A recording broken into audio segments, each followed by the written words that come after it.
السلام عليكم ورحمة الله وبركاته. ازيكم حلوين؟ عاملين ايه؟ يا رب دايما تكونوا بخير. قبل ما نبدأ الفيديو دوسوا لايك واشتركوا في القناة وفعلوا الجرس عشان يوصلك كل جديد ان شاء الله.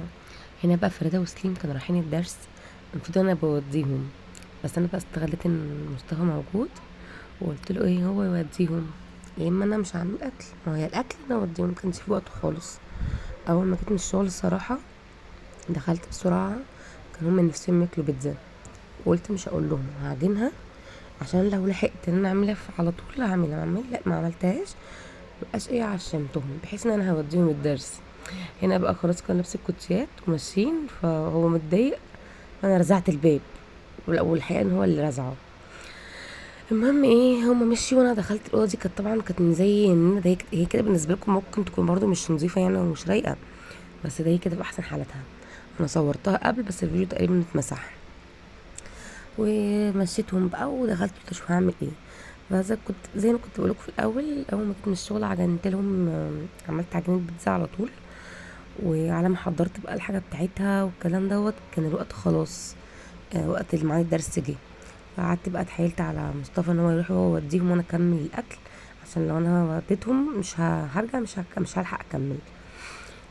ولو عملت هيكون متاخر، فهكون بقى خلاص بقى فرهطت يعني، ومش قادره ان أنا اعمل حاجه. فالحمد لله هو نزل هوديهم، فانا قلت بقى استغل الفرصه دي، اخش بقى انا اروق واعمل الاكل بسرعه. والبطيخه دي كانت عندنا، قلت اقطعها بقى كده عشان تبقى جاهزه على طول الاكل.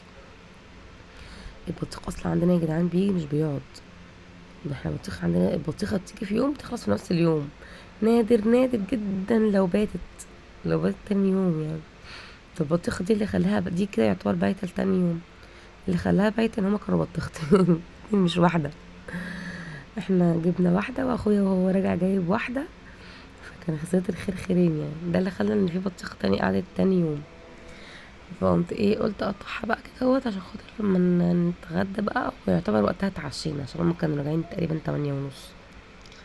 فتعشينا بقى بالبيتزا وحلينا بالبطيخ و... وذاكرنا حبة يعني مش كتير، يدوب بس شفنا اللي جه ايه وحاجة بسيطة اتكتبت، وتاني يوم ايه كنا كملنا بقى، لان فاصل الدرس بين اليوم مع الحصة يعني والتانية يومين، واحنا يا دوب بنكتب الواجب في يوم، ولو عايزين بقى نحفظ او هنسمع او اي حاجة او هنتملى بيكون بقى في اليوم التاني، او لو في نفس اليوم في وقت بنخلص يعني. لان زي ما قلت لكم الواحد لما بيكون في الشغل وبيرجع يعمل اكل كده مش بيكون في وقت خالص والله. يمكن هو ده برضو اللي معطلني ان انا مش بعرف اعمل فيديوهات، بس ربنا يديم عليا معين الشغل.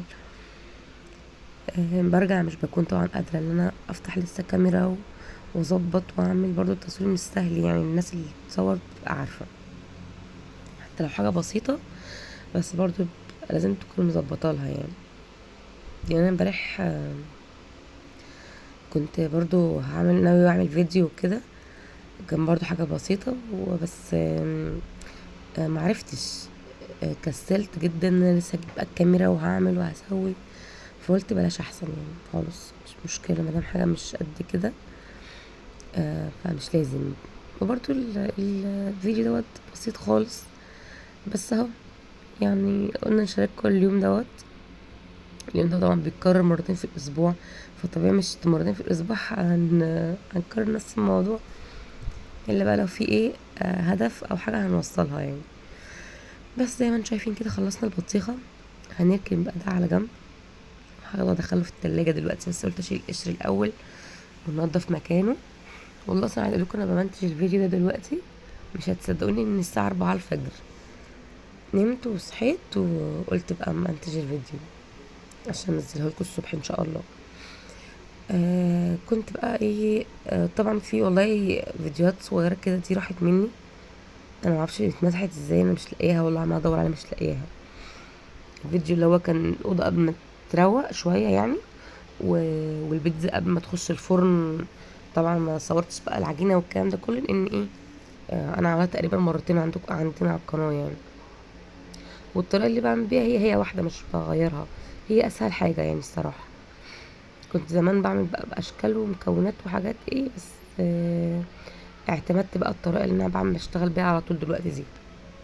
اي معجنات الصراحه بعملها بيها، هي سهله. بس انا بقى كنت طلعتها وقلت ايه، كانت سخنه جدا، بس هما خلاص كانوا يعتبر طالعين على السلم.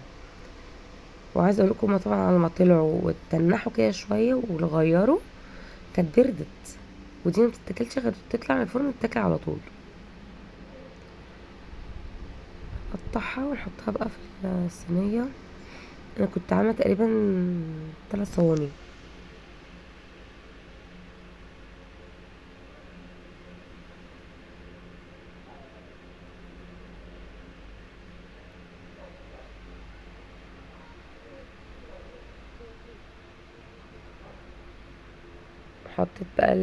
حطيت صينيتين، والتالتة بقيت بقى سبتها لهم، قلت لهم يفطروا بقى بيها الصبح.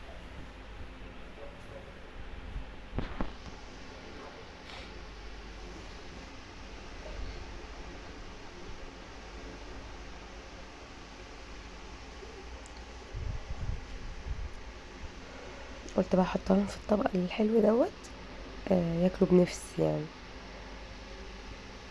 والبيتزا دي كنت عاملاها بمكونات بسيطة خالص. يا دوب عملنا العجينة و...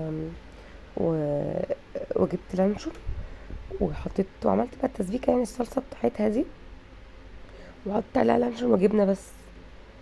بس طبعا دهنا العجينة الوش يعني البيتزا بالصلصة، لكن الحشو بتاعها كان لانشون وجبنة فقط لا غير. ما كترتش بقى، لا حطيت فلفل ولا حطيت بصل. بس انا الصراحه ما كانش عندي فلفل يعني عشان ما اكدبش عليكم، ولا كان عندي زيتون. ما كانش عندي يعتبر الحمد لله وقتها حاجه يعني. بس هما كانوا نفسهم فيها. وطبعا كانت مفاجاه بالنسبه لهم اللي انا اعمل لهم بيتزا. واول ما جيت من الشغل دخلت عجنتها على طول. فانت يا ماما هتعملي اكل ايه النهارده؟